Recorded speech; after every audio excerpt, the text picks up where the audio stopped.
कानपुर और उत्तर प्रदेश के गौरव और इस हिंदुस्तान की आजादी में 24 साल जेल में रहने वाले, पोर्ट ब्लेयर की जेल में काला पानी की सजा काटने वाले, असेंबली बम कांड के हीरो, क्रांतिकारी फ्रीडम फाइटर डॉक्टर गया प्रसाद इसी जिले के थे। उनकी पत्नी का अभी देहांत हो गया था, श्रीमती निर्मला देवी कटियार का।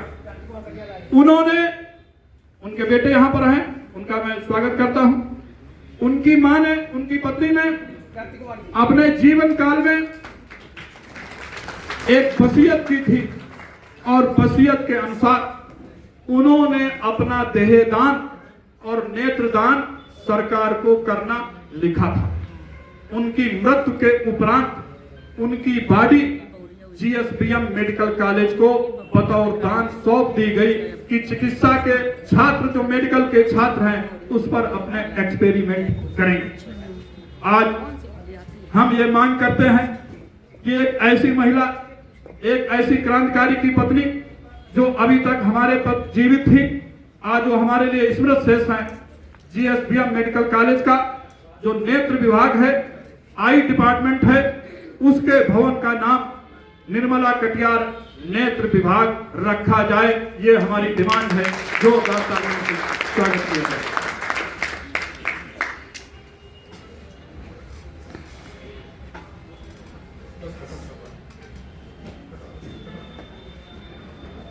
मैं 2 लाइनें आज के महिला सम्मेलन में पढ़ना चाहता हूं। तू शक्ति शंकरी महामानवी, मानस की तू राजहंसनी। तू शक्ति शंकरी महामानवी, मानस की तू राजहंसनी, महासुंदरी भाव प्रवण, तू ही जगजननी नयन कमिलनी, तू आदि शक्ति, तू महाप्रति, तू महाराग, तू कुंडलिनी, तू देव रूपी, तू कुल रक्षक, तू है कड़कड़ की स्वामिनी, तू है कड़कड़ की स्वामिनी। इन पत्रियों के साथ आज मैं संक्षिप्त में 2-4 चीजों पे ध्यान आपका आकृष्ट कराना चाहूंगा कि महिलाओं का इतिहास कोई मंदिर इतिहास नहीं है। हम जानते नहीं थे, जो इतिहास के लोग यहां पर बैठे हैं, प्रोफेसर सीपी सचान साहब को भी जानकारी है कि अपाला, घोषा, लोपामुद्रा, गार्गी, इन लोगों ने वेद मंत्रों की रचना की थी। गार्गी और याज्ञवल्क्य के बीच जो संवाद हुआ, एक गार्गी संहिता के रूप में हमारे सामने आया, जो कालांतर में ज्योतिष का एक आधार बना।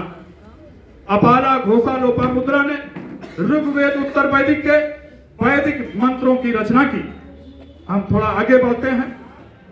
सुल्ताना रजिया, चांद बीबी, पन्ना धाय, इन महिलाओं ने मान सम्मान की रक्षा के लिए अपने प्राणों को भी न्यौछावर दिया है और महिलाओं का सम्मान ऊंचा रखा। हम थोड़ा और आगे बढ़ते हैं। हम आधुनिक भारत में आते हैं। खेल क्षेत्र में पीटी ऊषा, निधि पटेल, कल्पना चावला, अभिनय में अमीषा पटेल, इन महिलाओं ने आपका नाम, आपकी शोहरत, आपकी ख्याति आगे तक बढ़ाई। आगे चलते हैं। इस भारत की बागडोर प्रधानमंत्री इंदिरा गांधी ने पकड़ी और पद पे रहते हुए उनकी हत्या भी हुई। उन्होंने अपने को न्यौछावर किया। इस भारत की बागडोर प्रतिभा पाटिल ने पकड़ी, जो भारत की राष्ट्रपति थी। आज उत्तर प्रदेश में हम देखते हैं कि विभिन्न जनपदों की कलेक्टर महिला पदाधिकारी हैं। ऐसी सूरत में आज हमारी पत्नी भी ज्वाइंट कमिश्नर के पद पर है और मैं भी नौकरी करता हूं। इन दोनों के साथ साथ नौकरी के साथ मैं नेतागिरी इसमें रहता हूं और कभी हमारे काम में कोई बाधा उत्पन्न नहीं की, क्योंकि मैंने पहले शर्त रख ली थी कि हमारे इस काम में आप कोई अड़ंगा नहीं लगाएंगे। बच्चों को आप देखेंगे। मैं महिलाओं से आह्वान करता हूं कि ये राजनीति करना या सामाजिक नेतागिरी करना कोई गलत काम नहीं है। पूर्व काल में हम लोग कॉलेज में अगर खड़े हो जाते थे, छात्र संघ के चुनाव के पास तो मार पड़ती थी घर में, लेकिन गार्जियन को एहसास नहीं था कि पहले ये आवाज था कि सबका विकास, हर चीज का विकास आर्थिक विकास, प्रशासनिक विकास में है। नौकरी लग जाए तो सब विकास हो जाएंगे। ठीक है, कुछ हद तक ये बात सही है, लेकिन आज के परिप्रेक्ष्य में जब हर चीज राजनीतिक स्तर पर डिसाइड होने लगी है, तो राजनीति करना कोई बुरी बात नहीं है। अगर आपके पति, आपका बेटा, आपके जेठ, आपके देवर इस काम में जा रहे हैं, देर से आ रहे हैं, जल्दी जा रहे हैं, तो आप टोका टाकी मत करिए और ना ही घर में झगड़ा करिए। ये कालांतर में आपको लाभ देगी, आपके डेवलपमेंट का मार्ग प्रशस्त करेगी।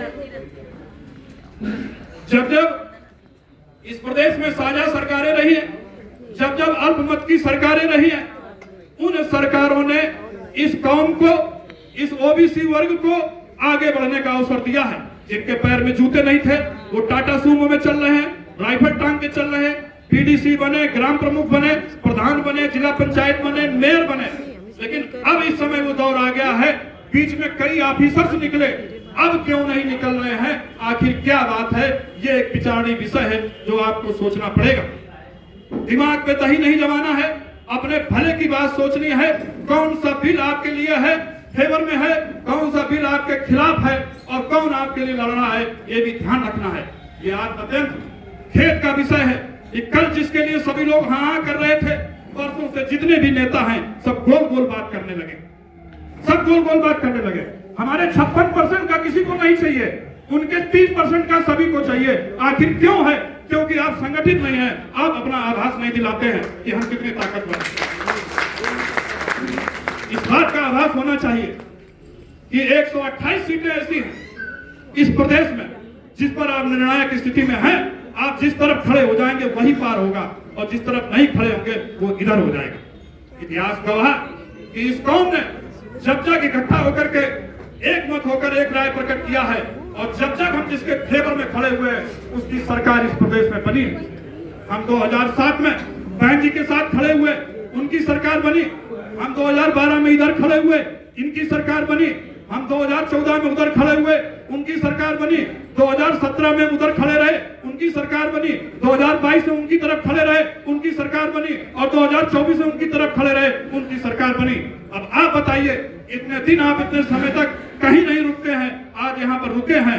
आप समीक्षा करिए कि आपको मिला क्या है और आपको किन हक अधिकार से वंचित किया जा रहा है। ये सोचने का विषय है और आज हमारे मिशन का यही उद्देश्य है कि लोगों को सोचना सिखाना।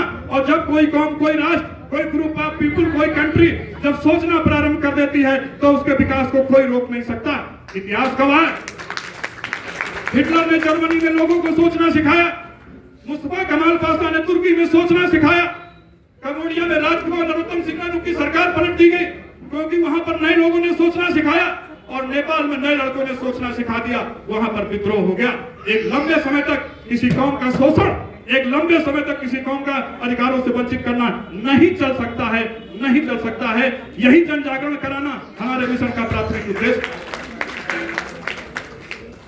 बस दो बातें कह के मैं महिलाओं से ये विशेष रूप से अनुरोध करूंगा कि आज के इस कार्यक्रम का एक पाठ वैवाहिक परिचय भी, आज उस पत्रिका का भी विमोचन भी होगा।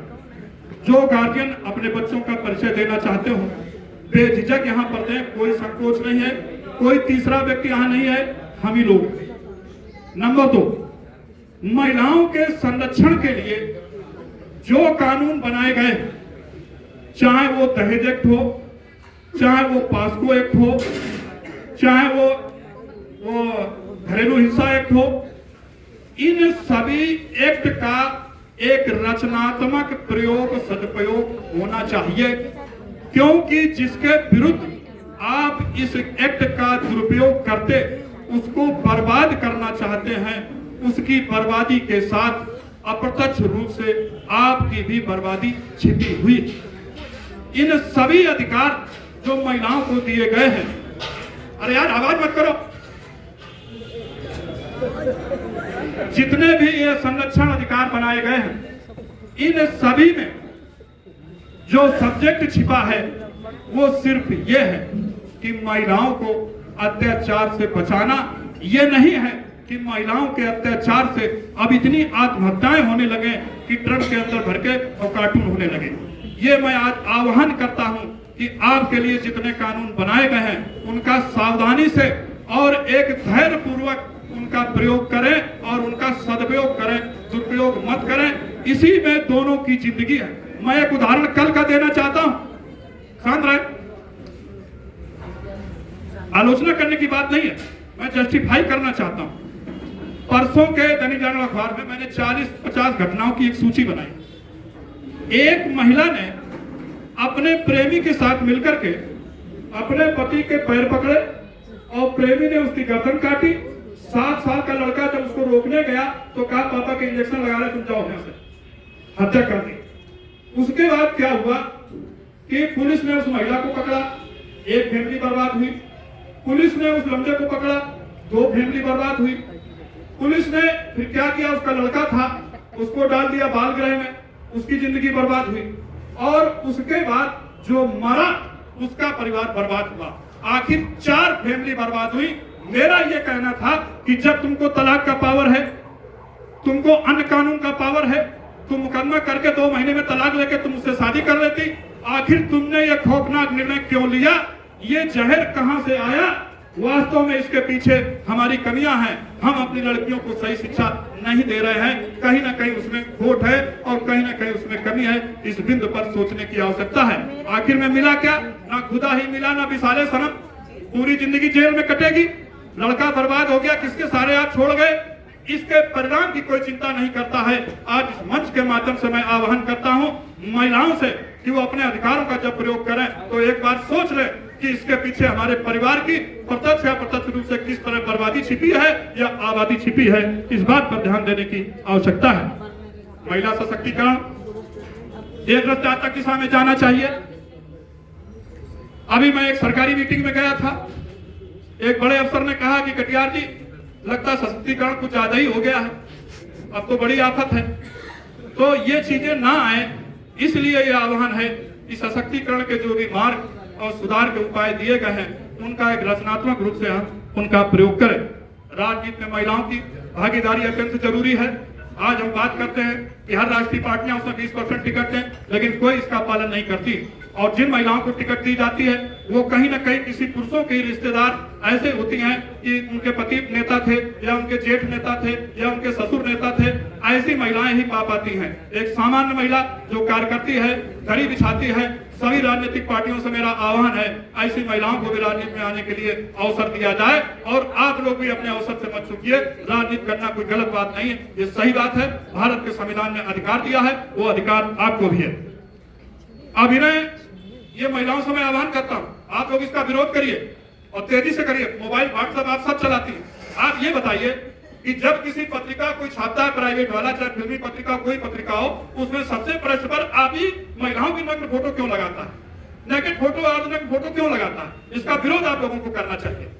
और जब भी अखबार वाले कोई छापते हैं कि मौसम खराबी हुई या मौसम बढ़ा या धूप खिली, तो महिलाओं की फोटो क्यों आगे छापते हैं? कभी आपने इस पर ध्यान दिया? ये आपकी मान मर्यादा का हनन है। क्या आप प्रदर्शन की वस्तु है? इस पर आपको विरोध करना चाहिए और जो भी संपादक जो भी इस तरह का काम करते हैं उनके विरुद्ध कार्रवाई भी करना चाहिए। और इन सब के साथ अंत में, चूंकि वक्ता काफी है और मैं अभी पवन सचान साहब को भी सुनूंगा। हमारे बीच में हमारी बेटी निधि पटेल जी, जिसने कॉमनवेल्थ गेम में साउथ अफ्रीका में गोल्ड मेडल प्राप्त किया, आज उनके भी अनुभव को हम साझा करेंगे। इन बातों के साथ मैं सब इतना कहना चाहता हूं कि मैं